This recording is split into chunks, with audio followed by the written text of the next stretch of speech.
Hi, it's Mr. Ramage, and this video lesson is going to help us try to answer the question, was the United States really neutral in World War I? So as war breaks out in late summer of 1914, the United States, under the leadership of President Woodrow Wilson, declares itself neutral. Wilson stated that the United States must be neutral in fact, as well as in name, during these days that are to try men's souls. They must be impartial in thought as well as action. So as we go through this lesson, we're going to remember this quote, and we're going to think about, is the United States really truly being neutral in thought as well as in action? Going back to President Washington's farewell address, he warned the United States to avoid the entanglements of Europe, and for the most part, America has done so. America sees World War I as another European entanglement, as all of these nations and alliances are going to war with each other. But as a neutral nation, will the United States continue to avoid these entanglements? Well, let's look first at economics in terms of trade and loans. Let's see what the United States is up to. So at the time of the Great War's outbreak in 1914, the United States was in a bit of a recession. The economy was lagging and was pretty sluggish, and war, as we probably already know, was pretty good for business. U.S. exports in 1913 were only at $2.4 billion. By 1917, exports have reached a new high of $6.2 billion. So as the demand increases in Europe for goods, supplies, and materials needed for the war, American business is right there to meet those demands. Now, in terms of loaning money, the United States is also going to make itself available to European nations and open up the doors to their banks. President Wilson is going to allow U.S. government as well as private banks and individuals to make loans to nations at war. Now, the Allied powers are going to receive the majority of U.S. loans, totaling out at about $2.25 billion, while the Central Powers of Germany and Austria-Hungary are going to receive only about $27 million. That's a pretty large disparity right there. Now, England's naval blockade of Germany was extremely effective during the war. Now, it's going to make American ships and cargo ships very difficult for them to reach Germany. They were being seized by the British Navy. Cargo was being confiscated, especially if it was deemed necessary for the German war effort.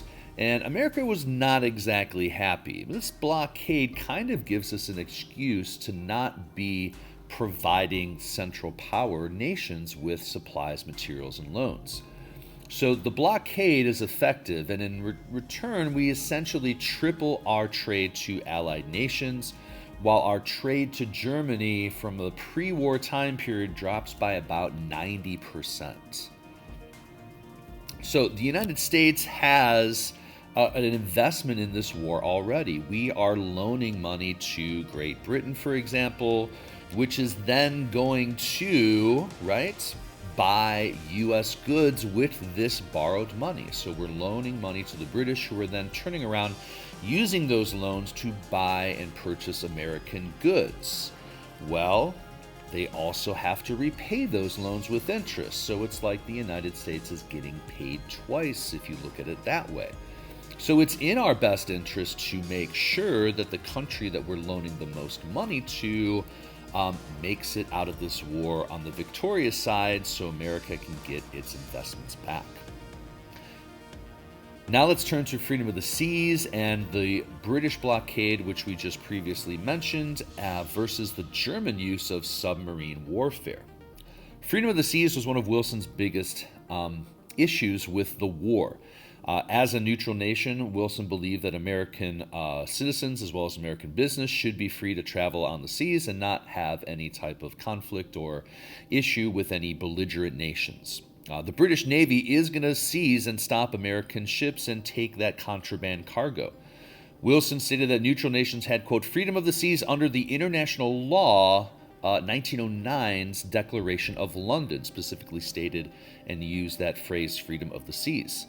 Now, if you're England, you definitely don't want to make America angry, and England clearly understands this going back to the first month of the war.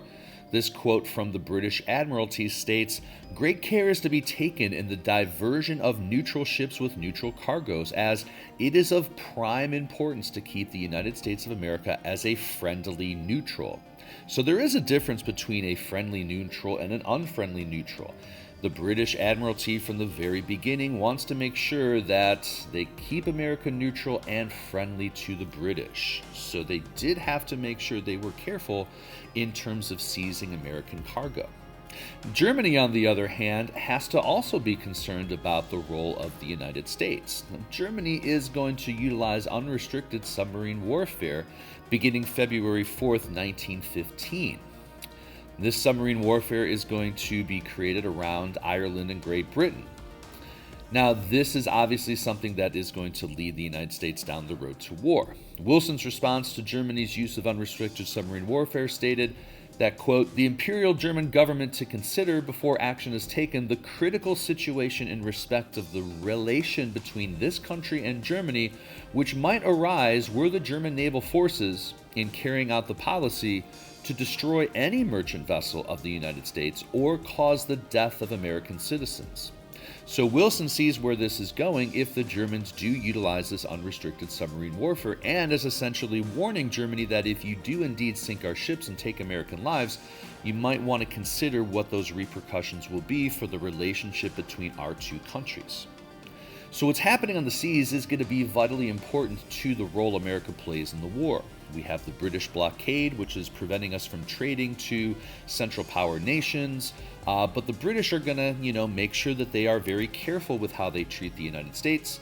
And we have submarine warfare, which is a much more dangerous and threatening situation as German submarines are seizing and taking, where the German submarines are sinking American ships and taking American lives.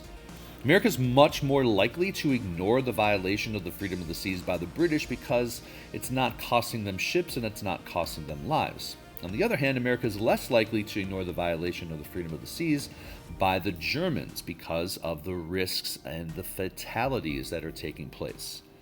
Wilson himself said England's violation of neutral rights is different from Germany's violation of the rights of humanity. So here we are seeing this non-neutral stance, almost being okay with the British treatment of American ships versus the German treatment. Well, now, what about the cultural connection between the United States and the nations that are at war? Is this going to impact our neutrality? Well, obviously, England and the United States have a long historical connection to one another.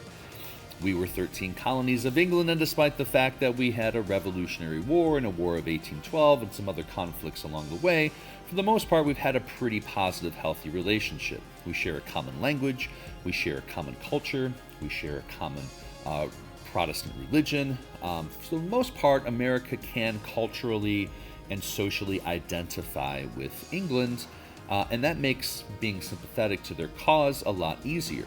Now, in terms of Germany, we don't really have a strong historical connection. Yes, there have been a huge number of German immigrants that have come to the United States, but in terms of Germany and America, there are some cultural differences. We don't share a common language. We don't share a common heritage. Cultures are a little bit different.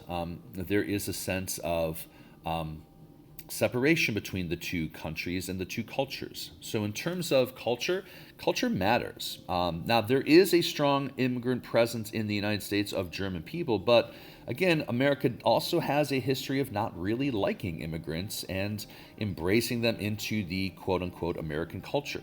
So culturally, America is probably going to not be able to remain neutral and side with England.